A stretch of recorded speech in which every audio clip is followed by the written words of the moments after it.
Rainbow Skies is huge. Before you play, just be aware that this is a game that's going to eat your time. There was a point while I was playing that I looked at the game's clock and it said that I've been playing for 20 hours. I looked at the completion percentage and I hadn't even finished 50% of the main quest. While there were times that I felt that the game was dragging, it was overall a very enjoyable experience. Rainbow Skies begins in the floating city of Arca with two young warriors, the arrogant sword fighter Damien and the know-it-all bowsman Lane. After an accident causes them to fall to the ground below, they meet the novice sorceress Ashley, who mistakenly casts a binding spell on the three of them that results in them being sucked together by magic, and sending them on a journey to find the reverse spell. I had mixed feelings about the story at first. I thought it was a nice change of pace to have a game about three friends going on a journey without major world-ending consequences, but I also felt that it was just a bit weak and meandering a story. The characters were a bit silly and the attempts at comedy fell flat most of the time. I was expecting there to be more, and there was, but it took 15 hours for the main story to really take off. After around 15 hours of playing, there was a twist in the story that finally gave it some weight. I did think that it took too long to really get going. I expected there to be some story twist, but I thought it would happen a lot sooner. I don't think I spent overly long on side quests. I did increase the difficulty when I was given the option, so you may reach the story twist earlier if you stick to the standard difficulty. Once the story really kicks in, it was much more interesting and had me intrigued to find out more. I don't want to give away much, but the story went from overly simple to far more compelling. If you've played Rainbow Moon, then you'll feel right at home with the gameplay of Rainbow Skies. It's a strategy RPG where battles take place on a grid. If you want to perform a standard attack on an enemy, you need to maneuver your hero to be next to the enemy. You buy and unlock new powerful attacks over time that can attack at range, and you need to ensure that enemies are standing on the correct place on the grid to be able to use your ability. Battles are turn-based and the order of who attacks next can be seen in the top left of the screen. The order is affected by your speed attribute. If your speed stat is higher than your enemies, then you'll attack first. If it's less, then they'll attack first. All sounds straightforward so far? Good. The basics of battling are easy to grasp, and the game eases you in with simple battles that help you get a feel for attacking and using abilities before the game gets super hard. It was not uncommon for me to go into a fight with 16 enemies at once, and since it's turn-based, when they start having their goes, all you can do is sit back and watch your health fall, and hope that you survive long enough to heal and attack back. Since the game is so difficult, the only way to survive is to be constantly upgrading your stats, and enhancing your characters with new weapons and armor. You earn blue, red and yellow tokens from battles. Red and yellow tokens were much rarer than the blue ones. You use them to upgrade your hit points, magic points, strength, defense, speed and luck. You need to pay attention to all stats and make sure you're leveled up enough before you enter a dungeon. You can also enhance your stats by buying new weapons and equipment or by upgrading them at a blacksmith. Every 10 minutes or so I'd be going into the upgrade screen or looking at my weapons upgrade material to see how I can improve my team. You need to unlock upgrades for all three characters and there are never enough tokens to unlock everything. I found the most important stat is speed. Like I said, you may jump into battles with 16 enemies, and there were times where I hadn't paid enough attention to my upgrading that as soon as I went into the battle, I'd get attacked by all 16 enemies and lose half my party. Some people may not like constantly trying to keep on top of the upgrades and monitor all their party's attributes, but I was fine with it. I quite liked seeing my team get stronger and be able to beat enemies that previously felt impossible.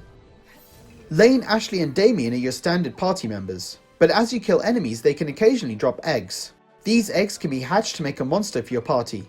It was extremely useful of course to have other characters on your team, but you still need to upgrade and pay attention to their stats too, to make them at all useful. And with limited blue, red and yellow tokens around, and limited money to buy equipment, I tended to focus on enhancing the three human party members, and use the monsters on my team as a shield to stand in front of the humans. The battle system gets quite complex and the fights are very difficult. This is a hardcore strategy RPG, and it can feel impossible at times. I upgraded the difficulty early on in the game, but after around 18 hours when it was feeling a bit too difficult, I downgraded it to the standard difficulty. Even at standard difficulty, the game is very hard. It barely felt like anything had changed when I moved the difficulty down. The difficulty also spiked considerably after each town. Just when I thought I'm at the right level and coping with enemies, I'd enter a new dungeon and start struggling again. Because it's such a long game and I was trying to complete it by the embargo date, I didn't spend much time grinding. I'm sure grinding would have helped to make the game feel more manageable, but I was on a clock. My recommendation is to spend every now and again to grind for a couple of player levels and some blue and red tokens, and then you should be fine. Let me also add that although the game is difficult, it is manageable even for me when I didn't grind much. Normally I just went to the nearest healer after each battle so that I'm ready for the next. Outside of the battles you have a big world to explore. Although in reality you're funneled from one objective to the next, but there are lots of side paths with some tough enemies, but also with useful treasures. Every town you visit has a couple of side quests to complete.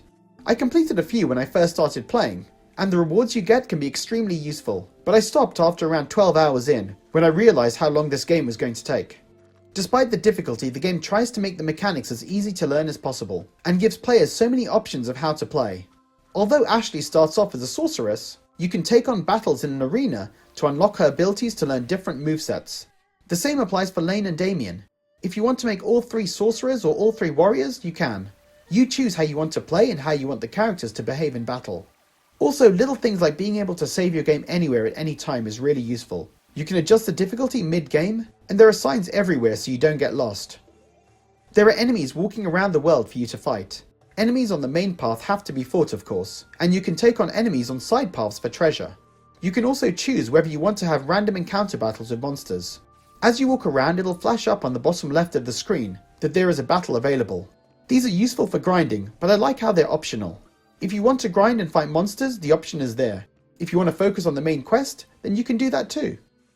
The graphics are really impressive. It's a big step up from Rainbow Moon. They look sharp and detailed, and even environments like forests and towns are really well drawn. During battles, when you or your enemies execute special moves, there will be an attack animation. These again looked really impressive, but I did get bored of being forced to watch them. The game says you can skip them, but that doesn't seem to apply to all animations, and it didn't work consistently. It's not a huge issue, but when you've got 10 enemies attacking in a row, you end up putting the Vita down for a couple of minutes because you can't do anything but watch yourself get attacked constantly. The music was great. It felt perfect for an epic fantasy adventure. Overall, Rainbow Skies is an excellent game and a great addition to the strategy RPG genre. The battle system has depth, it looks amazing and colourful on the Vita screen, and the story had me hooked once it really got going. I would have preferred the story to move faster, and it did feel very difficult at points, but this is a game you'll be playing for dozens of hours. If you like strategy RPGs, then I think you'll really enjoy Rainbow Skies. Even if you don't, this will be one of the last really big games to come to the Vita. It's worth keeping on your radar if you're looking for something meaty for the summer gaming lull, or for an upcoming holiday or something. For me as an RPG fan, I had an excellent time with Rainbow Skies. So guys, are you planning to pick up Rainbow Skies? And who out there grabbed the limited edition version from PlayAsia? Leave a comment below, and as always, thanks for watching.